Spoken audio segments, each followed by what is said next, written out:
Hey, y'all doing? Sure, I'm going to make a picture banner on being this episode of Richard TV 91. This time I'm reviewing Sons of Anarchy Season 3, Episode 4.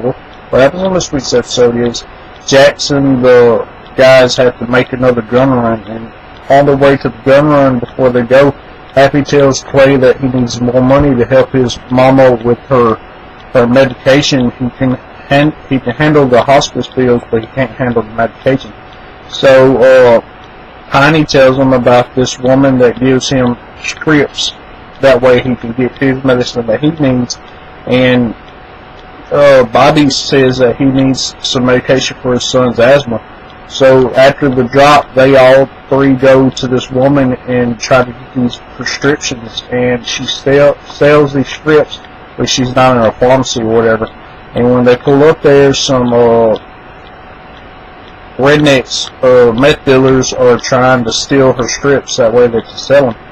And Bobby and them get there just in time and save her, and they hide out in the hideaway room the strips are, and the meth dealers are trying to shoot up at the Sons of Anarchy, and they shoot back, and then the Sons of Anarchy show back up after they leave from Gemma's and give them some backup, and they're able to save this woman and her strip business, and Bobby, Happy, and Piney get the medicines that they need. And what else is happening after the drop?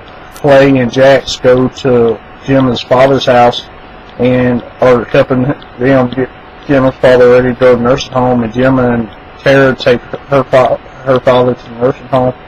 And he's saying that he doesn't want to go, he wants to go back home, and Gemma starts breaking down. And Tara has to take Gemma's father into the nursing home and get him set up and ready. And while this is happening, Gemma heads to Truman after she calls the cops, and she's going to see Abel, but she doesn't know that Abel's in Belfast yet. And whenever Gemma gets to Truman, she looks for Abel and she can't find him, and then she goes to the clubhouse asking where Abel is, and she gets a phone call from the woman up in Belfast that's been taking care of Abel, and she tells her that Abel's in Belfast and Gemma's heart can't take it, and she falls to the ground and is having either an anxiety attack or a heart attack one. And Tara and them get around her and try to help her out. And other than that, the only other thing that happens is Genio is trying to convince the priest to let Jax get his son back, and that's all that really happened. My question for y'all is, now that Gemma knows that Abel's missing, what's going to happen? As always, this is an RB sign, not that he is awesome. This is Richard TV 91.